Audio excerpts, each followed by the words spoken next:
ആശമാരുമായുള്ള ആരോഗ്യവകുപ്പ് മന്ത്രി വീണ ജോർജിന്റെ ചർച്ച പുരോഗമിക്കുന്നു. നിയമസഭാ ഓഫീസിലാണ് ചർച്ച. സുലേഖ ശശികുമാർ ചേരുകയാണ്. സുലേഖ, വിശദാംശങ്ങൾ. 3:30 കൂടിയാണ് ആരോഗ്യമന്ത്രിയും അതിനൊപ്പം തന്നെ സെക്രട്ടേറിയറ്റിന് മുന്നിൽ സമരം ചെയ്യുന്ന ഒരു വിഭാഗം ആശമാരും തമ്മിലുള്ള ചർച്ച ആരംഭിച്ചത്. ചർച്ച പുരോഗമിച്ചുകൊണ്ടിരിക്കുകയാണ്. ഇതിൽ NHM ഡയറക്ടർ വിനയ് ഗോയലും ഈ ചർച്ചയിൽ പങ്കെടുക്കുന്നുണ്ട്.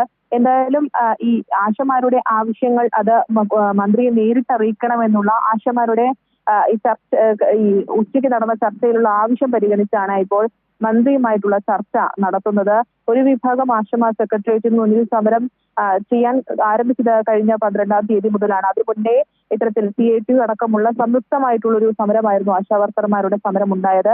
അതിൽ 12-ാം തീയതി ഇത്തരത്തിൽ സർക്കാർ മാനദണ്ഡങ്ങളിൽ മാറ്റം വരുത്തി എന്നുള്ളൊരു ഉറപ്പ് ഈ ആശമാർക്ക് നൽകുമെന്നൊരു സാഹചര്യം ഉണ്ടായിരുന്നു.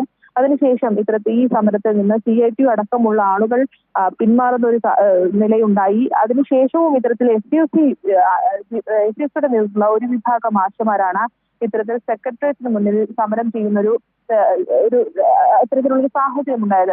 ഈ ഒരു സാഹചര്യത്തിലാണ് ഇപ്പോൾ NHM ഡയറക്ടർ ഉച്ചയ്ക്ക് ഇവരുമായി ഈ സമരം ചെയ്യുന്ന ആശാ വർക്കർമാരുമായി ചർച്ച നടത്തിയത്.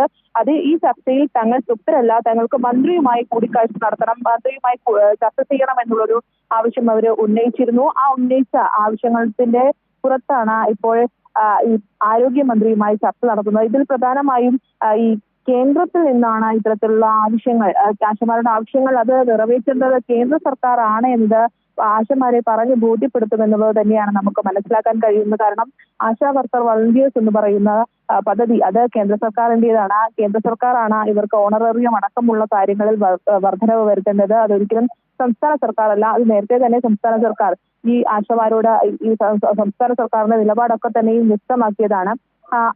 ഈ ഒരു കാര്യം അത് ആശമാരോട് മന്ത്രി തന്നെ നേരിട്ട് പറഞ്ഞ് ബോധ്യപ്പെടുത്തുമെന്നുള്ളതാണ് നമുക്ക് മനസ്സിലാക്കാൻ കഴിയുന്നത്.